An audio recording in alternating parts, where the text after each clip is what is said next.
Merry Christmas and whatnot. This is my Christmas present to y'all because I just tried to do a live and the audio got cut because I had the Prince of Egypt playing in the background. So they cut out the audio, which made it so that I couldn't, it cut out everything I said, which is sad because now I think I need to go over it again. But so I did this.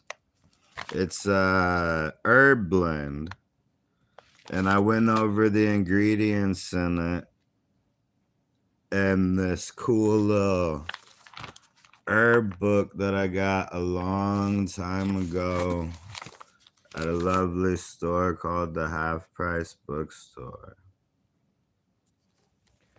So I think what I'm gonna do instead is start a little book reading session. And I'm gonna go over different ailments and the cure for, or the homeopathic remedies that would be good with each ailment. Yeah. I'm gonna start with Alzheimer's disease because that's a big one. And Alzheimer's disease doesn't just affect old people. Alzheimer's disease is the amplified version of a synaptic firing irregularity that causes memory and concentration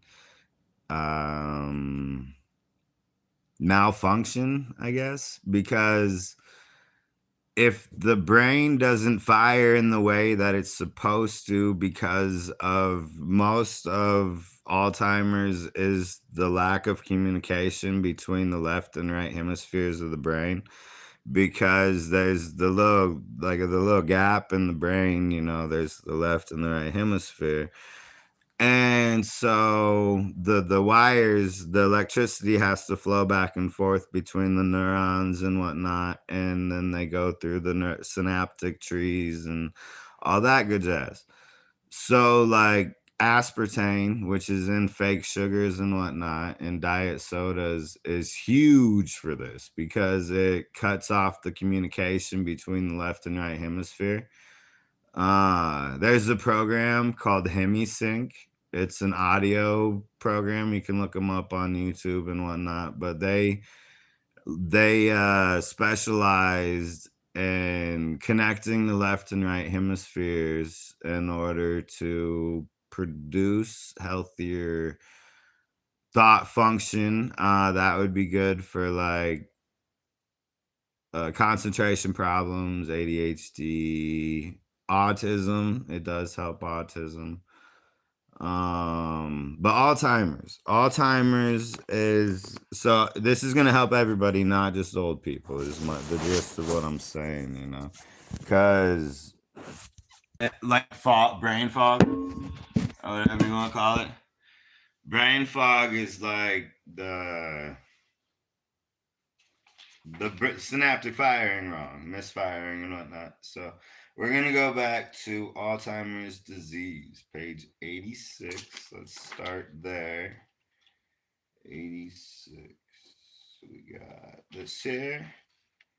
Okay, so how this works is I got the index here, and it tells me which disease. I'm looking up, started in A, and I found the one that we're going to do first. And then I think we'll do alcoholism next, because alcoholism and Alzheimer's are very similar, because the way a brain functions during Alzheimer's disease is similar to how it functions if you're incredibly, incredibly drunk, like a blackout.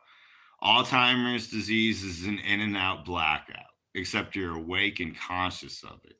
But you're not conscious of it after the fact because it's been blacked out, if that makes any sense. So, page 86. So then I go to page 86, and it says ginkgo, which means that in this book, it has the primary applications and the secondary applications. So the first thing on the primary applications for ginkgo is Alzheimer's disease.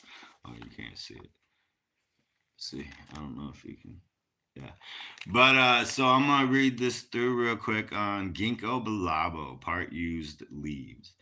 Ginkgo was termed good for the heart and lungs in China's first great herbal book. It was introduced in Europe as early as 1730. Recent studies in Europe have found that ginkgo helps prevent strokes by preventing the formation of blood clots.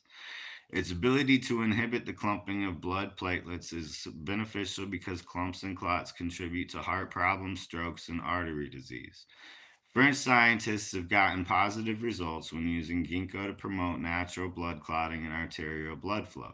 It has been shown to help prevent asthma attacks and organ transplant rejection. This herb strengthens arteries in the legs and relieves pain, cramping, and weakness by increasing circulation. It prevents muscular degeneration. Ginkgo is a gift of the aging individual. Ear problems are improved with ginkgo due to the improved blood flow to nerves of the inner ear. Ginkgo increases oxygen and blood flow to the brain and extremities. Improves mental clarity, inhibits free radical scavengers from destroying cells. It supplies nutritional support to all areas of the body by dilating the blood vessels, allowing improved blood flow to the tissue. Ginkgo is an adaptogen herb which helps the body deal with stressful situations. So then it says primary applications for Alzheimer's disease, circulatory disorders, memory loss, attention span, dizziness, stroke. Secondary applications: allergies, anxiety attacks, asthma, alertness, arthritis, cancer, coughs, equilibrium problems, heart problems, mental clarity, muscular degeneration, tinnitus, varicose veins, vertigo, depression, headaches, lung problems, mood swings, Raynaud's disease, toxic shock syndrome, and vascular impotence. Okay, so that was ginkgo. All right, so then we're going to go back to index. What was I looking at? Oh, Alzheimer's disease. Okay. So page 181. Let's see what's on page 181. Okay, we have the DHEA. I love DHEA. It's so impressive and fascinating. So it's dihydropyndrosterone. Never heard that before. I just know it as DHEA. So we'll see what this says. So DHEA has garnered a lot of interest in the past several. And keep in mind, this book is like old, 30 or something like that, 30 years old or more older. Or maybe not. Maybe I'll look in a minute. So DHEA has garnered a lot of interest in the past several years. Numerous articles have published amazing information on this essential hormone. Claims have been made concerning its ability to slow the aging process, prevent cancer, aid diabetes, increase immune response, and fight many different diseases. Generally, it is thought that normal amounts of DHEA are beneficial for the body, while lower amounts may lead to disease. Let's see how this explains it. Because DHEA is the chemical produced while you sleep, while you're in REM sleep. So yeah, but DHEA is a natural occurring hormone made in the adrenal glands. It is the most abundant hormone found in the body and is sometimes referred to as the mother hormone. It is a precursor hormone that can be metabolized into other adrenal hormones that acts well with other hormones. When hormone levels are too low or out of sync, the body fails to function properly. Levels of DHEA in the body reach their peak at around 21 years of age. That's malarkey. And well, maybe not, but you can maintain it way longer than that. That's just the modern diet and all that good jazz, and then tend to decline over the years. Normal levels of DHEA can help to balance the immune system in fighting disease and infection. This protects the body from many serious problems that can occur, such as cancer. The full extent of the benefits of DHEA are not entirely known. Keep in mind, very old book. But there is evidence that links low levels of DHEA to conditions such as cancer Alzheimer's disease, arthritis, osteoporosis, chronic fatigue syndrome, diabetes, fertility problems, lupus, rheumatoid arthritis, multiple sclerosis, allergies, PMS, and even weight problems. So DHEA is being looked on by some of the single most important factor in it. Oh, is being looked on by some as the single most important factor in maintaining health. DHE therapy has been shown to be free of side effects when taken in proper amounts.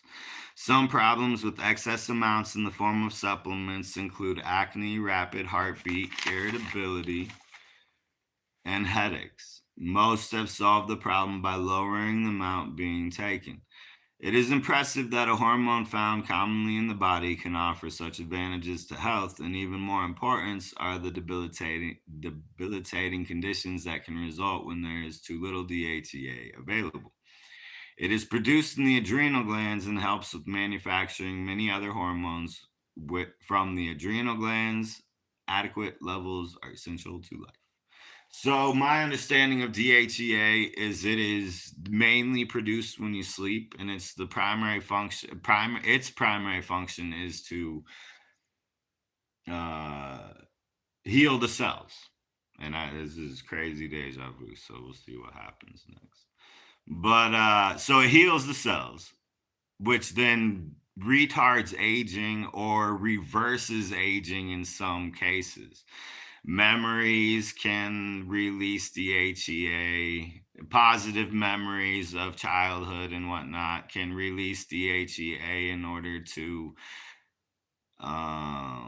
get the cellular memory. Because so as you remember something from childhood, like when you see a movie or something, and the cells remember that memory, and as long as it's a good memory and all that good jazz, the hormones that were produced at that time will release and reverse the aging process because the cell's memory is from so many years ago. So the frequency of that time frame of the cells will then start to vibrate, which then reverses aging. It's hard to explain, you know. But let's see. So back to Alzheimer's disease, 346. All right, let's see what 346 says.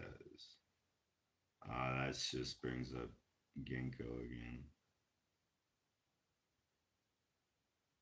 Yeah. All right, looks like that's Alzheimer's for you. Love that.